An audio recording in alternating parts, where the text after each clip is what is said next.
Welcome to my YouTube channel, Stoic Powerful Habits. Ladies and gentlemen, you dream big. You talk about greatness. You envision wealth, discipline, power, clarity. You imagine your body forged, your mind focused, your life disciplined. But when the alarm rings, you snooze it. When your plan demands action, you delay. When your conscience whispers, it's time, you scroll. And then you wonder why you're stuck. Call this your shadow. The part of you don't want to see, the coward, the procrastinator, the passive man, the one who wants the crown but not the cross. You see, your laziness is not just bad behavior. It's a defense mechanism. It's the ego protecting you from the terror of transformation. Because to change would mean responsibility. Responsibility for your time, for your thoughts, for your outcomes, for your pain. That's heavy. That's frightening. So you hide in comfort, numbed by convenience. Jung didn't say your shadow is evil. He said it is unintegrated. It holds your chaos, your anger, your energy, your ambition, but also your deepest fears. When you avoid your laziness, you actually feed it. You pretend you're just waiting for the right moment, but you're really avoiding the mirror. And then comes Stoicism like a punch to the throat. Marcus Aurelius didn't wait for motivation. He acted in alignment with nature. Nature does not delay. The sun rises, the lion hunts, the tide moves. So why do you sit in stasis, endlessly overthinking? Because you're not tired, you're undisciplined. It's because you're not stuck, cured, addicted to escape. Because you're not confused, you're avoiding the cost of clarity. And the cost is action. Stoic wisdom is not fancy. It's not poetic. It's brutal. You are what you repeatedly do. You're not what you want. You're not your potential. You're not your vision board. You are your habits. If you wake up late, scroll aimlessly, avoid effort, and escape discomfort, then you are not ambitious. Let's talk about self-respect. You think it's about affirmations. It's not. It's about consistency. It's about doing the hard thing, even when no one sees you. You don't respect yourself because you keep betraying yourself. Every time you say, I'll do it tomorrow, and you don't, your mind records it. Soon, your subconscious believes you're full of it. It doesn't believe your goals. It doesn't believe your vision, because you've taught it not to. Jung would tell you, integrate the shadow. Face it. Own your laziness. Don't romanticize it. Don't excuse it. Don't shame it. Study it. See where it thrives. See what it's protecting you from. And then drag it into the light. The Stoics would say, act despite it. Don't feel like it. Do it anyway. Don't want to start. Begin anyway. Want comfort. Earn it later. Want ease. Embrace the grind first. Discipline is the only way out. It's not a mood, it's a decision. It's not a talent, it is a muscle. You don't wait for it. You build it daily, relentlessly. And here's the brutal truth. There is no path where you do nothing and still become great. There is no future where your laziness leads to mastery. There is no destiny without discipline. If you do not pay the price in sweat today, you will pay it in regret tomorrow. You have two choices. Suffer now, or suffer later. That's it. But there is a secret, a paradox. When you choose the hard path voluntarily, when you take the cold, shower, hit the gym, say no to distraction, meditate, write, train, read, that suffering becomes sacred. It builds you. It awakens something primal inside you. It aligns your soul. It turns the lazy boy into a disciplined man. So start small. One powerful ritual, daily, even if it's only 10 minutes. One page written. One workout done. One promise kept. Do it with intensity. Do it with honor. And never miss twice. Your shadow will resist. Your old habits will scream. But you've got to look yourself in the mirror and say, I am no longer a slave to ease. Be ruthless with your excuses. Be loyal to your future. The world does not reward potential. It rewards execution. Carl Jung showed you the monster within. Okay. The Stoics gave you the sword to face it. Okay. Now it's your move. Train like your life depends on it, because it does. Asterisk, you are torn between two selves. One that dreams in silence, and another that delays in comfort. One reaches upward with the trembling hands of ambition, and the other sinks downward into the warm bed of excuse. Call laziness is not the absence of desire. It is the interference of your unseen assumptions, the ones hidden below the surface of awareness. You do not fail to act because you lack motivation. You fail because the image you carry within of who you are and what you deserve contradicts the vision you claim to want. You are trying to rise, but your inner world still kneels to the old pattern. There is no conflict more exhausting than wanting greatness while believing you are not ready for it. The outer world mirrors your divided mind. You may write down goals, speak affirmations, and daydream about some future success. But if your state of consciousness does not align with that vision, you will sabotage it again and again. The man who says he wants discipline, but continues to delay is not weak. He is ruled by a self-image that has not been renewed. He lives in the echo of what he once believed about himself. He is trapped in a loop, watching his actions betray his intentions and calling it laziness. You were not born lazy. You were taught by repetition that certain efforts would not be rewarded, that certain desires would not be safe, and that some forms of self-expression were too dangerous to touch. That lesson took root, and now you find yourself stuck ambitious in your mind, but passive in your movements. This is not a failure of will. It is a misunderstanding of power. You still believe power lies in the future, something to be achieved or earned. But power is presence. Power is claiming your identity now, before you see the evidence. The lazy man has not yet met his true self. He has met the frightened image formed by years of disappointment, comparison, and self-judgment. His mind has become a servant to what he sees, rather than a master of what he imagines.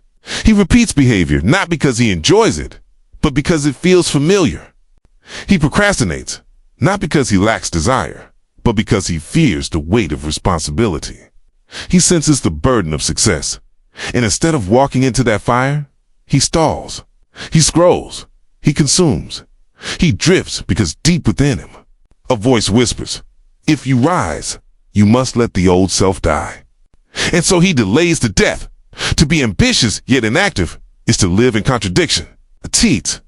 It creates unrest in the soul, a tension between your imagined world and your performed world. Every time you envision success, but act in opposition, you reinforce the identity of the divided man. It is not the goal that makes you restless, but the gap between what you say and what you embody. The unconscious mind does not care what you declare it, obeys only what you accept. And so your habits reflect not what you want, but what you've allowed.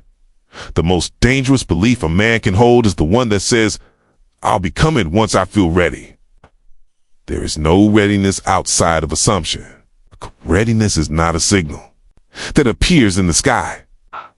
It is a garment you wear internally. It is the disciplined act of embodying the end while standing in the middle. It is moving as if you already are the man you desire to become. The man who waits for motivation is a man who still sees time as an obstacle, not a servant, he imagines. Change as an event, not a process of identity shift. The moment you dare to believe that your current state does not define your future, the door opens. You do not need permission to act. You need permission to imagine. And imagination is not mere fantasy. It is the creative power that forms the pattern which your behavior will soon match. A man stuck in laziness has not failed to try. He has failed to imagine himself beyond his habits. He tries to change the fruit without touching the root. He disciplines his schedule without addressing the image behind it. And so the changes collapse under the weight of his old identity. You will always act in harmony with who you believe you are. It is impossible to rise above the image you carry within. The disciplined man does not have more time or more willpower. He has a deeper agreement with a version of himself who refuses to be denied. He wakes before the sun, not because it is easy, but because he has already seen himself as the man who does. He moves with clarity, not because life is certain, but because he trusts the vision he has. It's assumed as truth. That which you assume to be true of yourself becomes the law of your being. If you see yourself as weak, every action will align with that weakness. If you believe you are meant for greatness, the discomfort becomes fuel, not a threat. The body follows the command of the mind, and the mind follows the mood of the soul. You cannot act consistently until your soul is convinced. And your soul is only convinced through repetition of identity, through daily communion with the image of the man you choose to be. It is not enough to want. Wanting without embodiment becomes torment. The man who constantly wants, but does not shift his self-concept, will begin to resent himself. He will call himself lazy, even though his desire burns bright. But desire without faith is torment. I desire with faith, transformation. And faith is not belief in something external. It is loyalty to the unseen truth you have claimed within. It is walking as if the version you seek is already real. It's not because you see it, but because you have decided it. The war you face is not against time or laziness or lack of discipline. The war is against the inertia of identity, the comfort of staying known, the security of smallness. You want to rise, but to rise means to leave behind a self who needed excuses. To rise means silence to the victim story.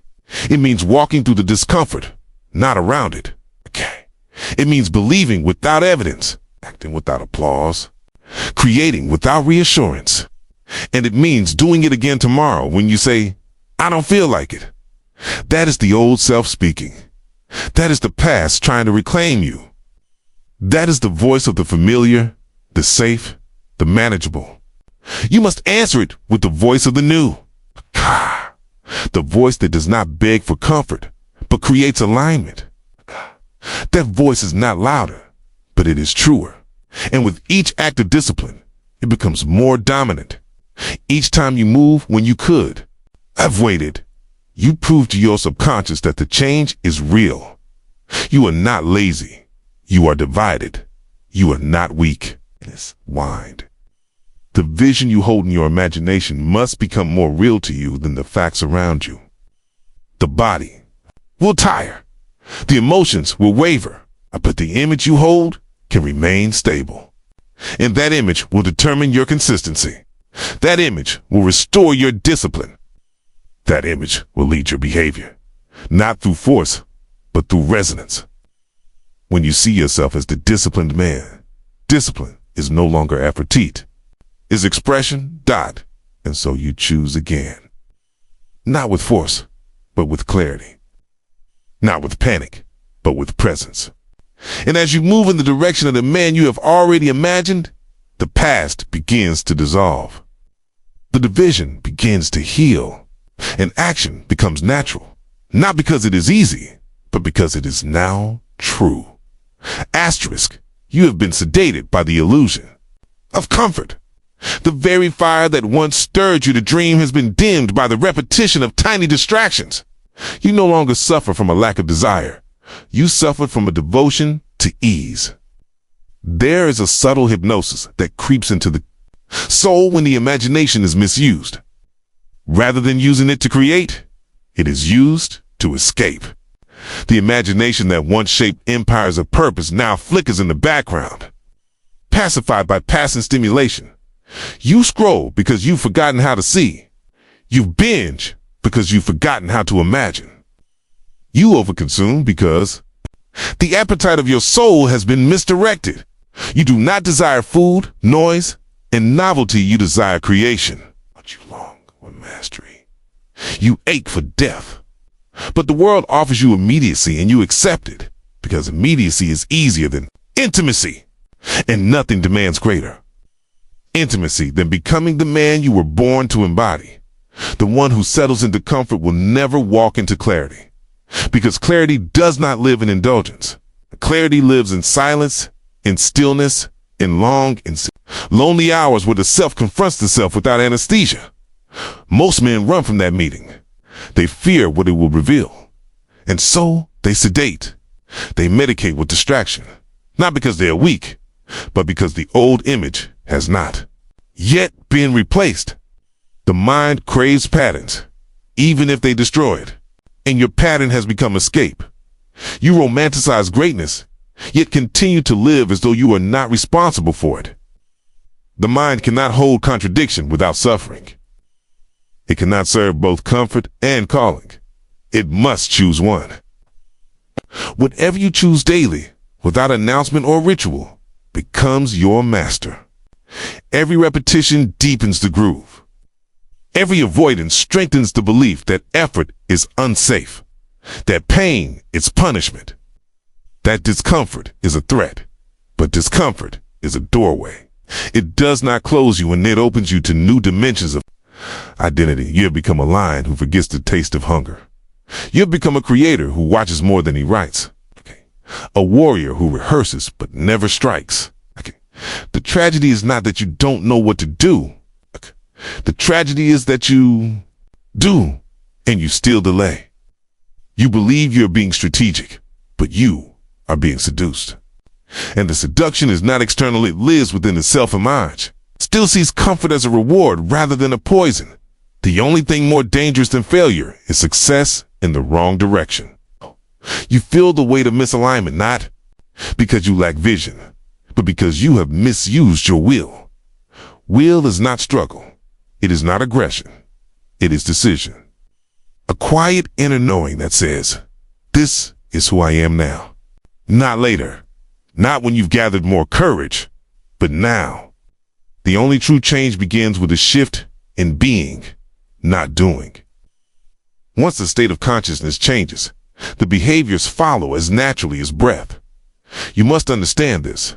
What you call habits are not physical routines. They are spiritual rhythms. They arise from the unseen beliefs you entertain about who you are. You cannot change them with force. You cannot bully yourself into a new pattern. But you can assume the identity of the one who already does the thing you delay. You can close your eyes, not to escape the world, but to construct a new one. And in that inner construction, you will feel the gravity of a new rhythm calling you. If you rise at dawn, but still see yourself as lazy, you will sabotage it.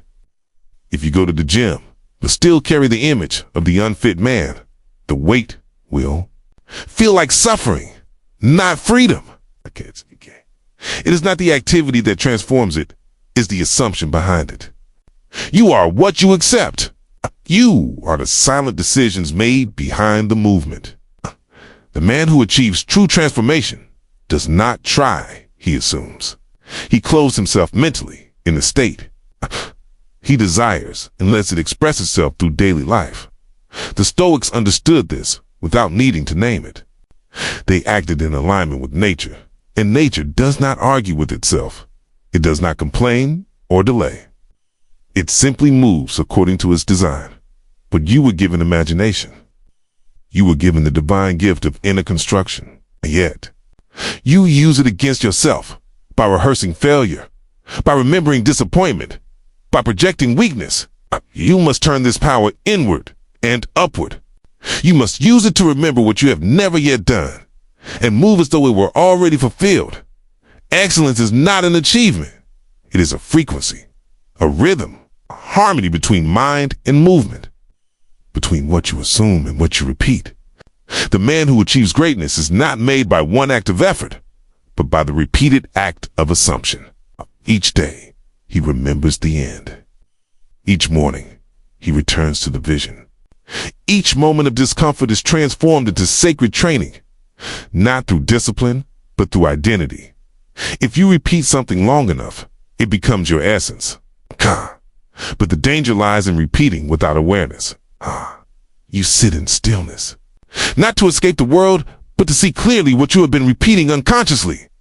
You become aware of your inner conversations, your private beliefs, your habitual reactions. And in that awareness, you can shift them, not through force, but through selection. You choose a new word, a new posture, a new inner movement, and then you let it saturate your being. There is nothing stronger than a man aligned with his inner image. He does not wait for evidence. He does not beg for motivation. He does not argue with his feelings. He simply moves. In his movement, old self begins to dissolve. The routines you call discipline are not meant to punish. They are reminders of who you now are. Each repetition is a brick laid in the temple of your new identity. Each act done in silence is a hymn to the future self already present within. The man you admire is not far from you. He is already imagined, already living in the world of your inner vision. You need not chase him. You need only remember him and allow yourself to express what he would do, think, feel, and speak. The distance is not real. It is only the space between two states of awareness. Once assumed, the gap disappears, and you are no longer trying to become, you are being. And this being becomes the rhythm that governs your habits. What once felt like a chore becomes expression. What once demanded motivation now feels like alignment. Because you no longer see discipline as effort, you see it as remembrance. You are simply remembering what you are and letting your body follow suit. There is no need to wrestle with the past. There is no need to punish yourself for every delay. You need only return to the inner vision, assume its truth, and let it guide your movement. The repetition of that assumption is the secret to mastery. And every time you do the work, you are not building a future. You are fulfilling a state you have already accepted as yours. You have not failed. You have only forgotten. And now you remember.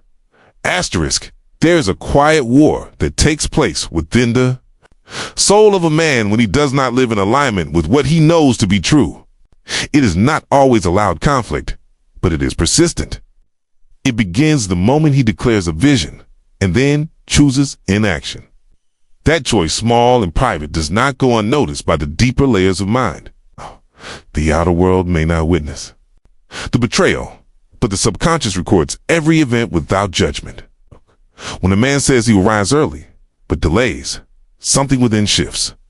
When he promises to change, but repeats the old pattern, a fracture appears not in his circumstances, but in his self-respect. The sense of low worth does not emerge from failure, but from contradiction. You can fail 1,000 times and still respect yourself so long as you remain true to what you are becoming.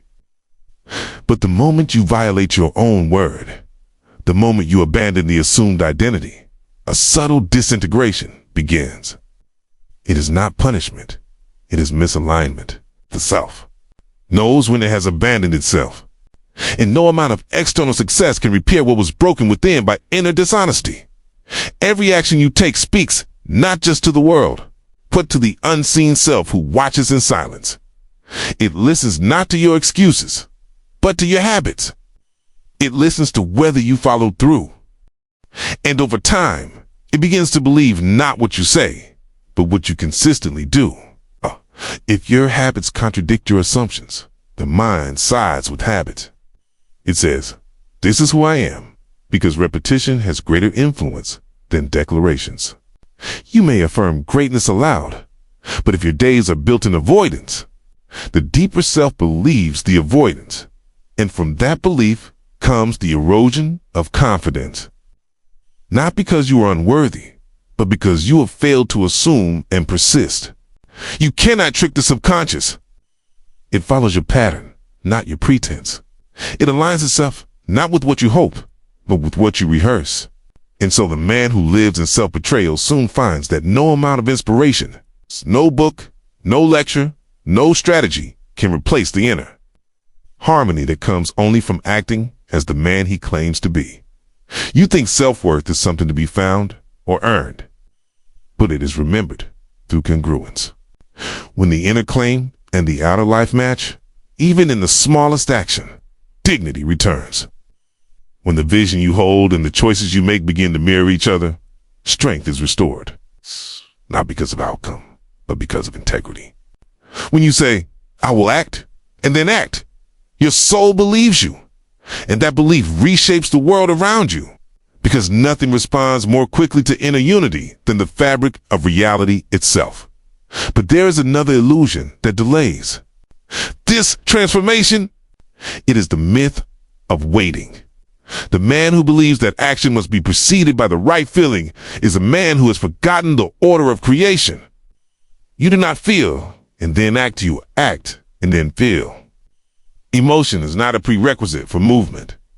It is a result of assumption expressed. The one who waits for motivation has given away his power. He has placed control outside of self and assigned responsibility to chance. There is no obligation for you to feel inspired before you begin. The act itself, taken in faith, is the generator of energy. And what you call inspiration is often just the side effect of momentum. Begin without the emotional confirmation, and the state you once sought will meet you in movement. The man who walks as though he already is does not wait for his body to agree. He teaches the body through consistency. The body learns through demonstration. It follows the rhythm set by decision, not desire. You have taught yourself to wait. But this waiting is not resting, it's resistance. It is fear disguised as strategy. The delay is not wisdoming, it's avoidance. Not ready, but you are not measuring readiness. You are measuring comfort. And if you wait for comfort, you will spend your life sitting on the edge of your own becoming, watching the years carry your dreams away one distraction at a time. You must move without comfort, without approval, without feeling like it. Because movement trains the soul to believe. When you act in opposition to your emotional state, you assert dominance over the old identity. You say, this is who I am now, and you prove it not with ease, but with obedience to the vision. You are not meant to feel aligned before you become. You are meant to step into alignment before the feeling has arrived. This is not self-deception. It is self-creation. The man who waits to feel brave before he speaks will remain silent. The man who assumes courage and speaks from that place awakens the state of courage within. The feelings you crave live inside the actions you avoid. Confidence is in the repetition of courageous behavior. Worth is found in the commitment to promises kept. Inspiration is waiting behind the door you have not opened. The old mind says, let me feel first. The new mind says, let me assume and move. You are not lazy. You are untrained in the order of creation. You have believed the world's model, which begins outside, rather than the true pattern, which begins within. There is no version of you that arrives fully prepared. There is only the version that is revealed through consistent embodiment. You do not become, then act. You act, become. Each small act, repeated with discipline, tells the inner self, I am no longer the one who waits. And soon, you no longer recognize the version of you who delayed. That version fades, not with effort, but through lack of attention. Because attention is what keeps the past alive. And when you shift your attention to the new identity, the old has no place to dwell. So you begin now. Not because you feel powerful, but because you have remembered that you are. Not because everything is in place, but because the only place is now. And when you move from the state you have assumed, the world begins to rearrange. Not because of magic, but because it always did. The inner world is the blueprint, and the outer world simply reflects. As within, so without. And when your inner world matches your chosen identity, reality has no choice but to reflect the image you hold. This is not theory. This is not philosophy. This is law. And your life already proves it. Every pattern, every habit, every result is the child of belief expressed. When you begin to believe that the end is now and act in accordance with it, the path clears. You no longer need the evidence, you become the evidence. You no longer need feeling, you become the vibration. You no longer need motivation, you are moved by vision. Not one day. Now, you cannot wait any longer. Not because time is short, but because the illusion of delay has taken too much from you. The self you long to be is not ahead of you. He is. Here, veiled by disbelief, and disbelief is shattered by action. Begin, not in force, but in remembrance. I began, not in fear, but in clarity. I began, not with emotional permission, but with spiritual decision. And let the rest follow, because it will. It always does. Asterisk, every man must choose his suffering. That is the unspoken law beneath all transformation. The one who avoids the furnace of discipline enters the dungeon of regret. You may try to walk between the two, building a life that sidesteps both pain and pressure, but you will soon discover that avoidance only delays the discomfort, never removes it. Pain is not the enemy. It is the price of becoming. If you do not suffer in pursuit of your higher self, you will suffer in the shadow of what you might have been. The world has trained you to look away from pain, to see it as a mistake, as a sign that something is wrong. Okay, but pain is an announcement. It is not destruction. God, it tells you that the structure of your former self cannot support the weight of your becoming. It shakes loose the weaker beams. It forces out the stale assumptions. It demands clarity. It demands? Who listens? Who receives the pain not as punishment but as preparation? Finds that suffering becomes sacred. There is no freedom without fire. Every transformation must pass through a season of internal burning. What burns is the false image, the version of you that was built for survival, not sovereignty. That version clings to comfort, delays decisions, pleads for guarantees. It's not evil, but it is expired. And when the new image is called forth, the old must collapse. The collapse feels like pain, but it is rebirth. The man who resists it stagnates. The man who surrenders becomes new. You do not suffer because the world is unfair. You suffer because your consciousness has outgrown your habits. You remain in a place that no longer fits your identity, and so every day feels heavier than the last. You are not being punished. You are being invited to ascend. But that invitation will not come with ease. It comes with pressure. It comes with silence. It comes with the ache of watching the old comforts lose their taste. While the new self still feels distant, and in that space, you must choose. Choose not the easier path, but the truer one. Choose the pain that leads to strength over the numbness that leads to decay. Choose to suffer now in alignment with your highest image, rather than suffer later in resentment over the life you could have lived. The difference is not in outcome, but in posture. One man suffers in obedience to his vision. Another suffers in submission to fear. One rises. One remains. To suffer voluntarily is to become sovereign. It is to say to life, you will not break me. I will break myself open and be reborn. And in that offering, the world bends. Not because you forced it, but because you became the vibration that no longer matches passivity. The external always follows the internal. The change is not in what you do, but in who you are as you do it. And suffering, when embraced, refines who you are. But suffering alone is not enough. It must be married to rhythm. To create from a new identity, you must give it structure. You must offer your assumed state, a ritual of something sacred, repeated, and aligned with the truth you have claimed. Without form, power disperses. Without habit, the new self remains an idea. And ideas, without action, dissolve into fantasy. 1. Ritual, done daily in awareness, can shift the entire course of a man's life. Not because of the task itself, but because of what it affirms. It says to the subconscious, this is who I am now. It declares the assumption through movement. It grounds the invisible in the visible. And over time, it becomes the bridge. Between the imagined end and the present moment, you do not need to change everything. You need only select one action, one pattern, one rhythm that aligns with the man you are becoming. Repeat it until it becomes your nature. The power is not in intensity, but in frequency. Not in size, but in truth. A single act, done in remembrance of your vision, begins to change the structure of your world. Because the act is not mechanical, it is a symbol. Okay.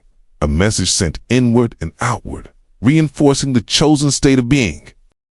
To rise each morning with the same sacred task is to remind the body, the mind, and the spirit that you are no longer governed by feeling. You are governed by assumption. You no longer ask, do I feel like it?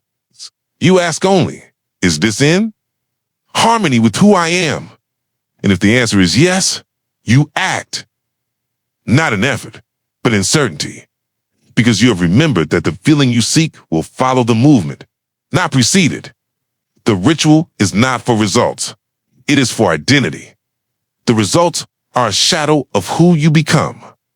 When you perform your chosen habit, you are not earning anything. You are expressing what is already true. The outer world responds not to your effort, but to your consistency in being. The man who performs a ritual in faith is building a foundation that cannot be shaken, because it is built not on reaction, but on selection. You may begin small. 10 minutes of silence, a walk without noise, a written page before the world awakes, a deliberate fast, a daily physical act. It does not matter what it is, it matters who you are as you do it. The act becomes sacred when it is offered from a place of alignment, and that offering speaks louder than your past, louder than your delay, louder than your excuses. It says, I am already the man I imagined. I no longer wait for the world to agree. Your body will resist at first. So will your emotions. They are echoes of the former self.